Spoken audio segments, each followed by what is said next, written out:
Hello everybody, Coach Ryan here with WiFit, and I put together this quick presentation for you so that way you can kind of get or see through the lens of a coach or like someone myself as how I deal with clients from a nutritional perspective. And this is a very quick video. Please understand that there are more videos elaborating on more of the details included in here.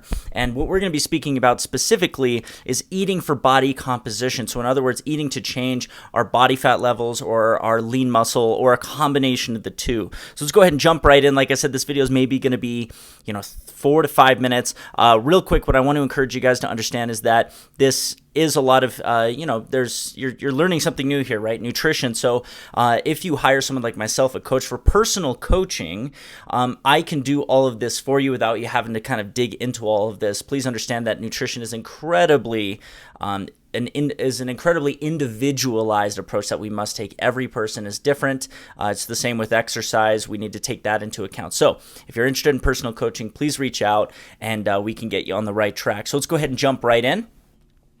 The four typical purposes of nutrition, or what gets people thinking about nutrition, are going to be fat loss, muscle building, performance, sports, health, and longevity. Now, obviously there's other reasons, right? Maybe you have some sort of chronic autoimmune disease and you need to eat a particular diet to cure that. We're just kind of talking about the broad kind of macro perspective here.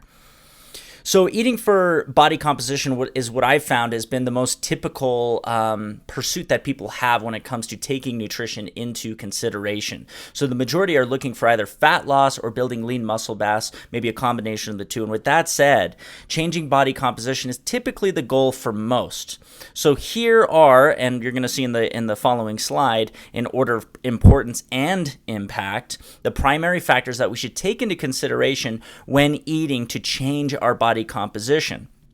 And those are, number one, being most important, again, for body composition or changes in composition, is going to be calories in versus calories out. And again, we're going to go into detail on all of these in the following slides. Number two, macronutrient content. Number three, nutrient timing. And number four, nutritional density.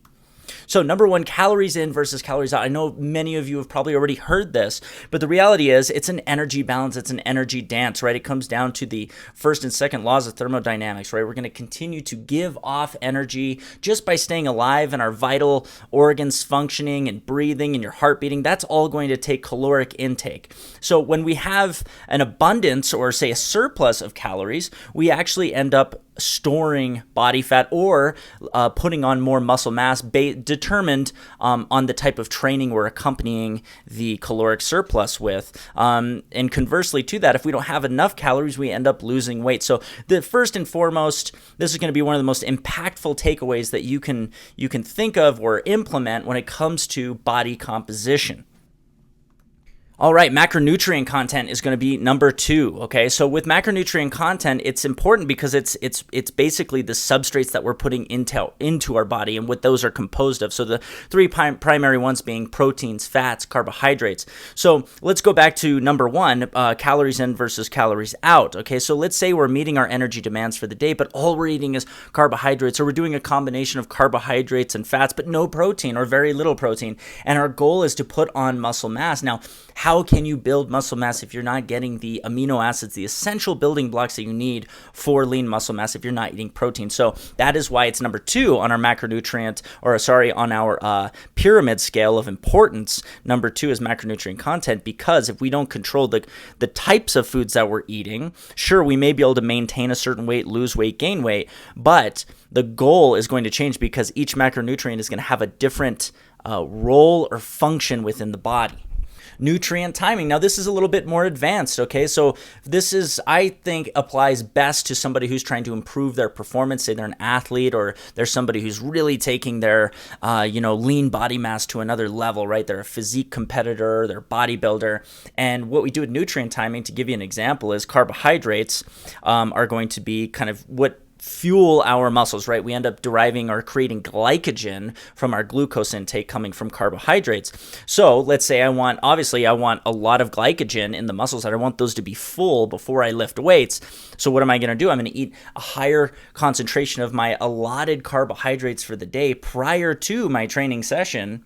And then I'm also going to eat a pretty high percentage of my carbohydrates for the day after my training session, so I can now refill those glycogen stores. So again, nutrient timing, that's why it's kind of down number 3, because it is important, but it is certainly not paramount when we're talking about nutrient timing. About body composition. But nutrient timing is kind of that cherry on the top. And number 4 is nutrient density. Now, a lot of people might be thinking I'm crazy for putting nutrient density down at the bottom. That's not to say that nutrient density is not at all important. Oh my gosh, it's incredibly important, especially if your goal is health and longevity. But remember that the first and foremost, what a majority of people tend to be looking for from a health and fitness program is body composition or recomposition. So nutrient density, if we had to take everything into account, if we look at the pyramid of importance, it's important to put them in the order that we put them in, because nutrient density, of course, that's going to be important for overall health, but for body composition purposes, it's actually at the bottom of the pyramid. All right, guys, so there's more to come. Again, this is a very quick video. This was just kind of the goal of this video was to just kind of break down the general concept behind eating for body composition. Now, I'm going to create a couple other videos, one specifically talking about fat loss, how to achieve that fat loss through caloric deficit, and how to figure out what a caloric demand is for you as an individual. And I'm also going to be creating a separate video that takes the same thing into account, but not for fat loss, but for hypertrophy or building lean muscle mass. So guys, you've gotten kind of just a little peek into, what comes in order of importance when it comes down to eating for body composition. So now what I encourage you to do is ask yourself, what is your goal? Body fat loss? Are you trying to lose body fat? Are you trying to increase lean muscle mass? And to go ahead and look for those videos based on whatever your goal is and derive everything that you can from those videos. All right, guys, this is Coach Ryan signing out. I will talk to you in another video.